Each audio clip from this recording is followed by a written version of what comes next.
Board members, thank you. And let's jump back in. We are on agenda item 11, Superintendent's Report. So we will turn it over to Dr. Hart.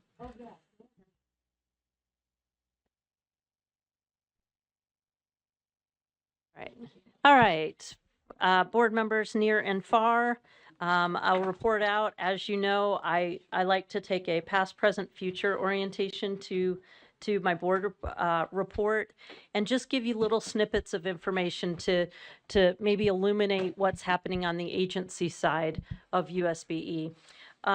First, this month, I am very pleased to report is Parent and Family Engagement Month. So you will see a number of items in social media. There's some newsletters going out. Of course, our parent engagement specialist and others are keeping up the web page and making sure that is informational and the links work. And as questions come in from parents, if they believe that many parents would have the same question or whatever, they make those adjustments to the website. They send information out. It's a very robust two-way process, and we're going to have some spotlights. So keep an eye on our social media, and you'll see resources, you'll see spotlights, you'll see information supporting the family engagement piece that we know is absolutely vital to our mission.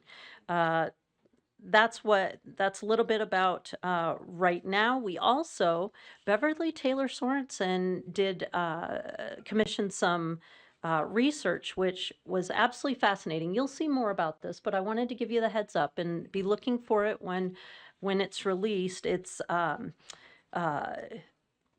not to steal the show, but I did have permission to share that the effects of Beverly Taylor Sorensen Arts Program, as we know, is a very positive relationship. The findings are that students in the BTS Arts Program perform measurably better on their standardized assessments and things that we measure. And that bore out in research. And additionally, they surveyed parents and once again got very favorable reports from parents. And just be looking for that research when it comes out, because it's encouraging, and we're definitely and we know that in order to educate students and prepare them for the future, it needs to be a well-rounded student. So just wanted to give a heads up that's coming your way. Since the last meeting, we've had a Science of Reading night to recognize excellence by teachers and students who are achieving high rates of literacy, and that was just an awesome night. I believe some photographs were shared. We put some media out on that as well. If you need any information, I can certainly get you more information. We've been spending a lot of time with OLAG, our friends over at OLAG. We've responded to a number of audits. They have one coming that was just announced on literacy. They are going to be looking at implementation of Science of Reading.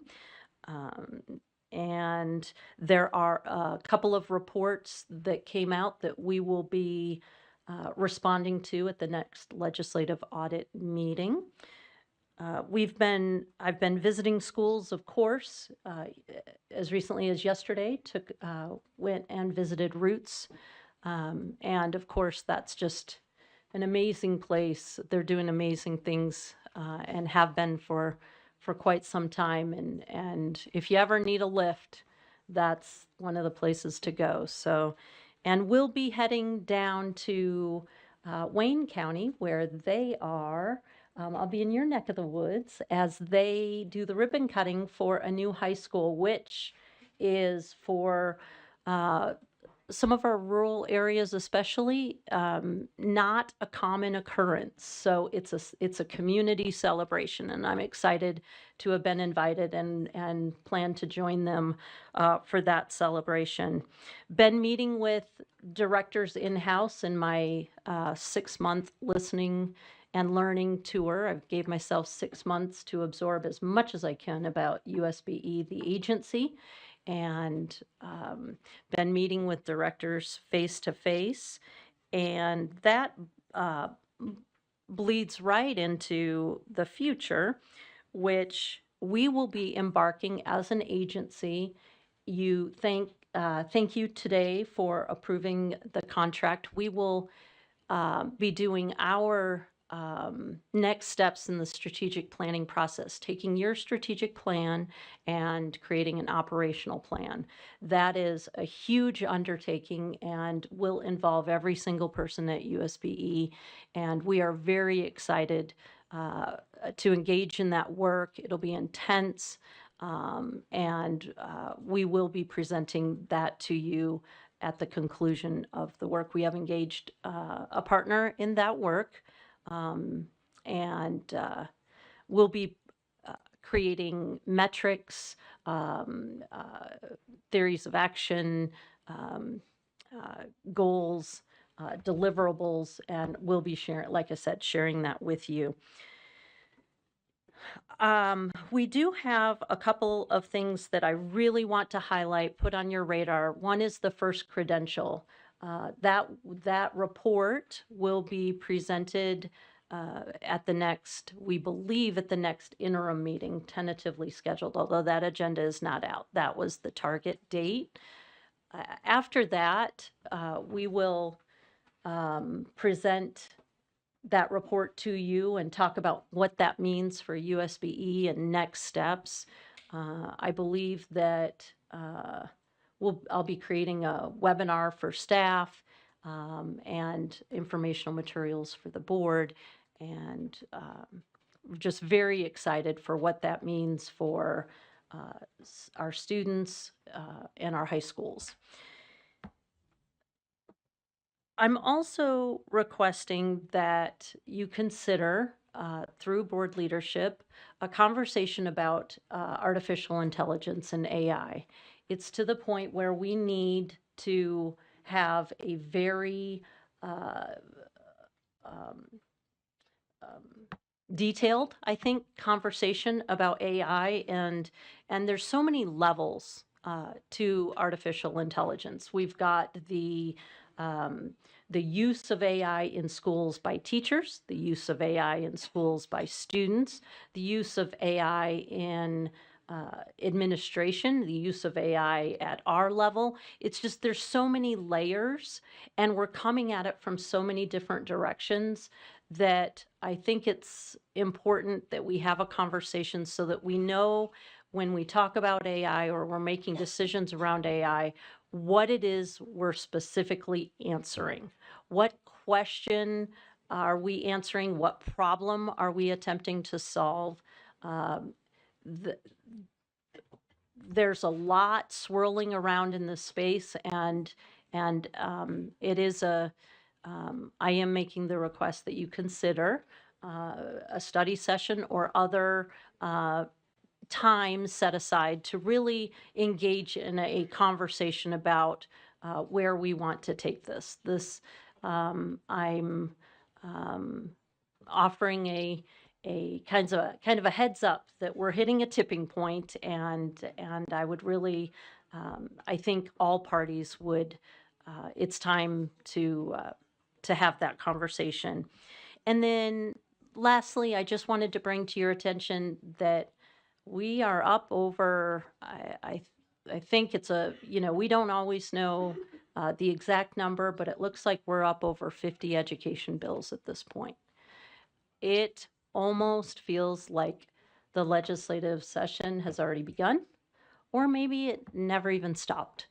And so just know that staff, myself, we're spending a lot of time answering questions when legislators or others want to engage in that, we are absolutely willing to be sources of information and answer any questions that they may have. Just know that that is a large, a very large percentage of time. The legislative session is not confined to just the legislative session. And I just want you to know that your staff is spending quite a bit of time in that area. I just want you to be aware of that. Of course, we do not have positions. That is your role. But we do want to provide information so that the decisions that legislators make as they decide what they want to pursue or not pursue is based on information and not maybe old information or very narrow perspective. We want to make sure that we're providing them strong, robust feedback if they desire it, if they ask, right?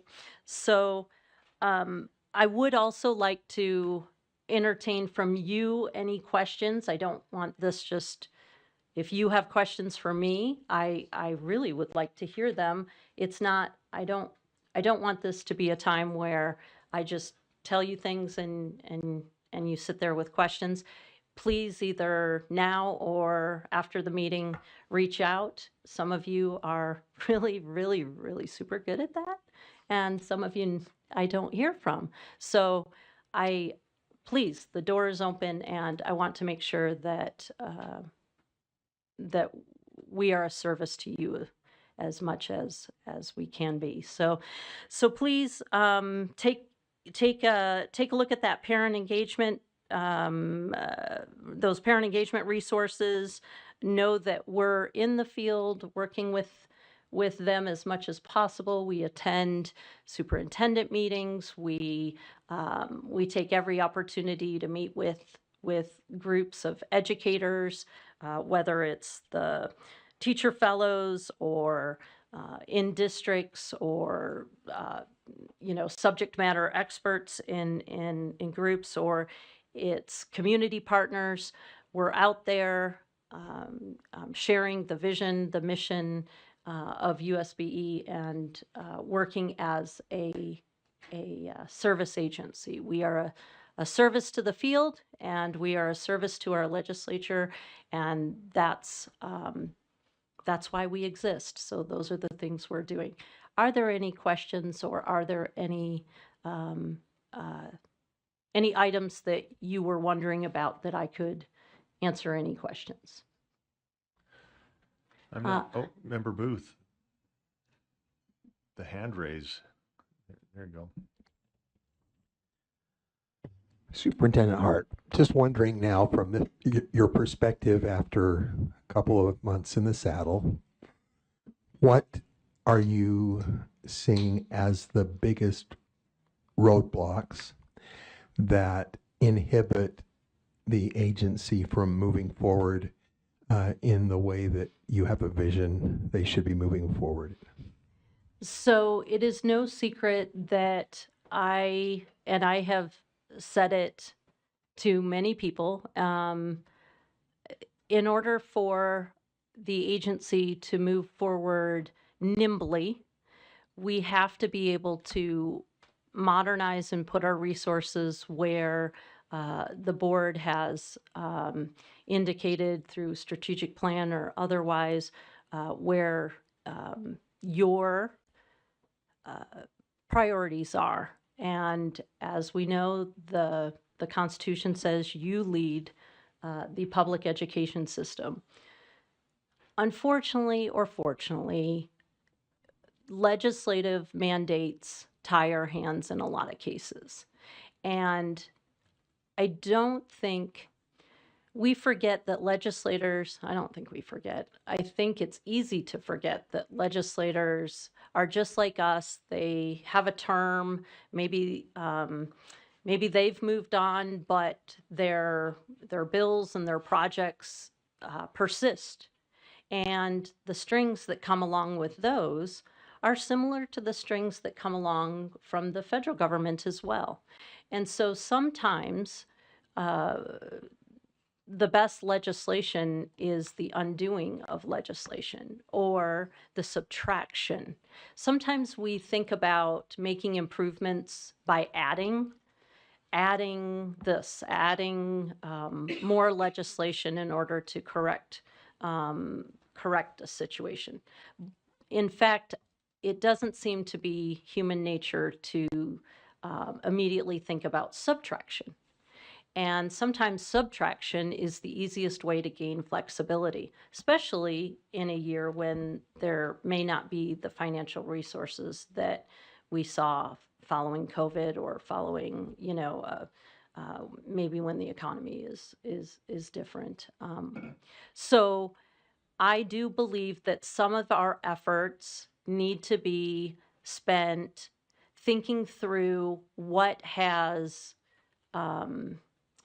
what policies, and this goes for us too, what rules, what laws, what programs have served their purpose and are now an impediment to moving forward rather than a support for fulfilling our mission. So I would answer that question in that everybody, whether it's a board member or a legislator or a staff member, or even an LEA board member or staff member, when times that resources are limited, maybe also go through the exercise of subtraction and not always addition to solve a problem. So I would like to see the courageous, because it is courageous, it does take extra courage to stop doing something. I would like to see that. I would issue that challenge to everybody in the public education space to think about what we really are trying to achieve.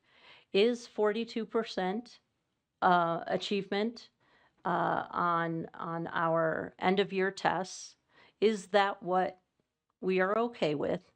And if not, what can we do and not do in order to make that number move? Yep, follow up, Member Booth. So I really, I think that's a great bit of information for us to begin processing. From your perspective and from your position in these few weeks that you've sat in that chair, how focused do you feel that the board, the agency, that local LEAs are in focusing their efforts on the child, the student? And do you have any perspectives that we ought to be considering as we continue on this journey together? It depends on the time of day. And it depends on, quite frankly, my own energy level and my own cynicism. Because as with all of us, that ebbs and flows, right? I try to surround myself with reminders of what's important. And I would like to post up in a couple of rooms, our room included, our mission and our focus, so that when it is so easy to get off track and get in the weeds, that we are constantly brought back to center and brought back to that mission. And I make jokes about, before I start certain conversations, I would like to say, okay, before we get started, what's our point? What's our mission? And number two, what problem are we trying to solve here? Because I think if you're reminded of what our mission is, and then you're reminded to think about the actual problem that you're solving, I think conversations become much clearer. So I do think that it's easy to get off in the weeds, and I do think that um, that in many ways that's our job. But we also have the responsibility that as we go off into maybe the nitty gritty, the details, that there needs to be a quiet voice somewhere or a loud voice saying, okay, what's the point? And if the point isn't to make things better for children or for the people who are serving the children, because that's what makes it difficult about our work, right? We aren't in the classroom. It's really easy when you're in a school, and quite frankly, I've told many that's one of the biggest challenges of this job is not actually being physically located in a school and being reminded every day, and the absence of school lunch. That's a bummer too. But being around students, and that's why I mentioned school visits, makes it easy to get off into the weeds, because by definition we are degrees away from students. But anytime we get into a bind, I really hope that each one of us in the back of our mind thinks about, okay, are we still headed in the direction of making things better for children? That, though, is an individual responsibility as much as it's a group responsibility. And so it's a challenge I issue to everyone, and I issue it to myself, and I issue it to my staff. Sometimes we do make decisions that benefit adults instead of students. That is a common problem in education. And we have to remember that it's about the student and not necessarily about the adults. Thank you. That concludes my report. Okay, thank you, Superintendent Hart. We appreciate that. Let's move forward to agenda item number 12. Yeah, that. Never mind. Kelsey brought us back. Thank you, Kelsey. And after all that, and that just puts an exclamation mark on what I just said, right? It's so easy to forget about the reason we're here. And to that point, we have, who's bringing, there we go. Come on up.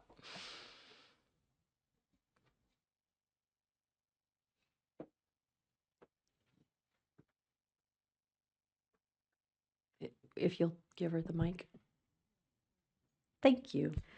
Thank you, Superintendent Hart and Board. My name is Shanda Stenger, Arts and Wellness Coordinator. The artwork today is from the BTS Arts Weber State Region, which includes Morgan, Weber, and Davis County. And we're excited to share this collection of student artwork that highlights the impact of arts integration across our elementary schools, demonstrating how art serves an essential tool for deepening student understanding and engagement in core subjects. Beginning here, we are looking at science and visual arts at Lincoln Elementary School, led by Courtney Thane, a BTS Arts educator, and it is using visual arts to explore the phases of the moon through a detailed watercolor project. Following this, we have pictures of Meadowbrook Elementary that showcases a powerful integration of music and social studies, celebrating the Constitution, which we have a video at the end that we will show. Next, we have an example of various art pieces from Wasatch Elementary that include contour hand drawings and still life flowers. The contour line drawings are used not only for deep observation, but also to demonstrate mathematical concepts of patterns. Hooper Elementary with Jana Ma contributes pictures documenting student learning through literacy and art throughout the year. Moving into more focused social studies and ELA integration, fourth grade students at Hillcrest Elementary, taught by Emily Holmes, connected visual arts and social studies by creating embossed tinfoil medallions to celebrate Dia de los Muertos, reflecting on culture and history. Similarly, across the room at Greenwood Charter School, led by Lydia Stewart. She linked visual art and ELA through the Power Words project using watercolor and collage to illustrate uplifting words and explore figurative language and word choice for positive school culture. The Power of Theater Arts is highlighted, showcasing various projects across grade levels at Lakeside Elementary. And finally, we are reinforcing the connection between music and science at Kaysville Elementary with Marty Austin, where she used visual representation of bird calls with melodic contour, integrating music and science. Collectively, these projects illustrate the innovative spirit and success of arts integration throughout the Weber State region. We are going to showcase the video featuring students taught by BTS Arts music educator Catherine Fowles from Meadowbrook Elementary. We the people, in order to form a more perfect union. We were asked to do lessons on the Constitution during the month of September. And since I do music, I chose to do something that would involve music and movement. Ensure domestic tranquility. I would say when you integrate the arts, it brings, first of all, just joy and a different way of connecting the brain to the subject, and a different way of being excited about what they're learning, and a different way of internalizing it, and to have the kids, when they hear that word Constitution, to have a connection, a physical connection, and to also see, this is for us today. We are the people that it's for. Hopefully they got a sense of that.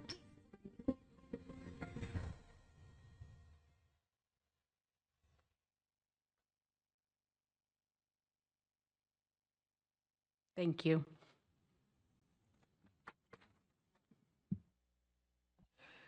Thank you. And thank you for that presentation of art. Thank you, Dr. Hart.